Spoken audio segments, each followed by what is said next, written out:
Now I should say that I'm a bit drunk. I've drunk a bit of vodka and, well, I say a bit, I had around a few shots. But yeah, I'm gonna do this no matter what. So yeah, here goes. So it's been around a week since the first Walking Dead episode, and I just watched the second one from season 7 a few hours ago, and to be honest, it looks like it's on a pretty good streak. After the first episode, I was completely shaken. I was completely in disbelief. It's probably the first time in The Walking Dead where I've actually had some man tears in my eyes.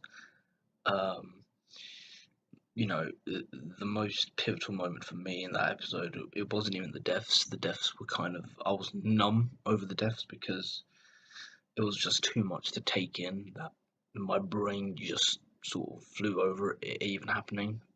Both of them, in fact, not even just Glenn or Abrahams, but both of them.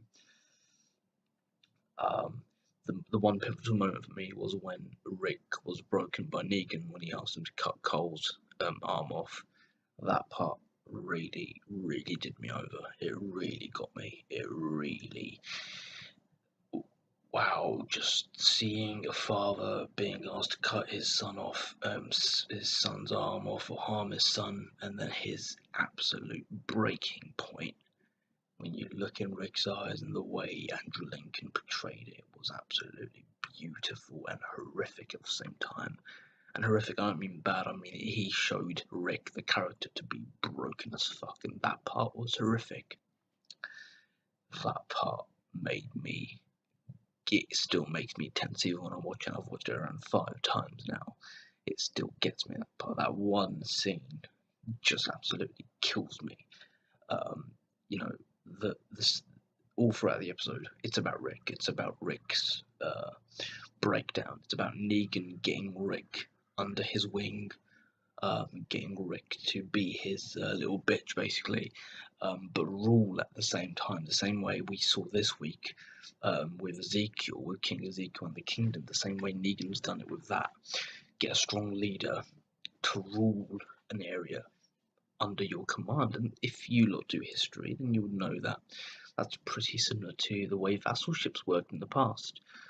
Countries would make vassals of other territories where they'd pay tributes and in return they'd receive protection.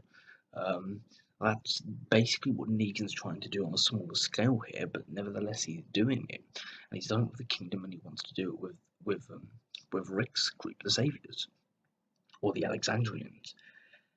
That the way Negan does it is so calm and collected and so strategic. You can't hate Negan as a character. You just can't. He's brutal, but he does it not out of hate or anguish, but out of a strategic value. He does it because he needs to do it. He does it because he has to do it.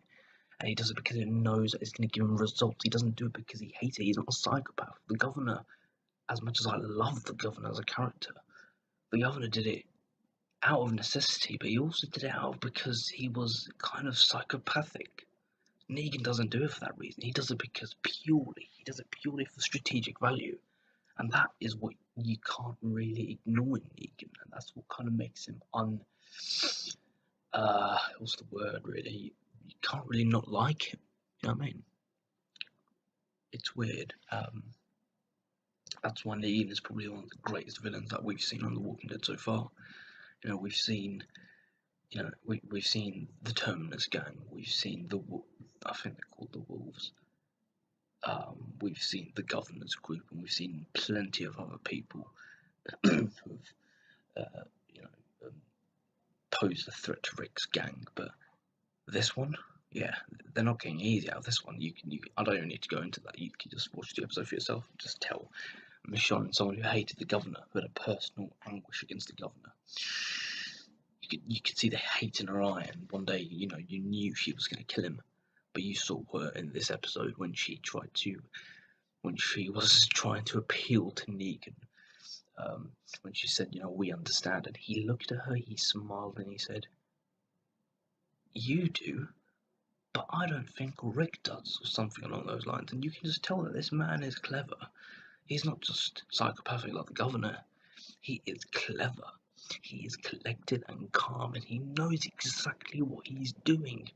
You can't not help yourself from admiring these qualities in a man. That's what I'm getting at. So those are just my initial thoughts on that episode, on the episode called "The Day Will Come When You Won't Be." Yeah, those were pretty good. That was a pretty damn good episode, to be honest. These are just my initial thoughts. That's 5 minutes of your time. Thanks for watching. I'll see you next time.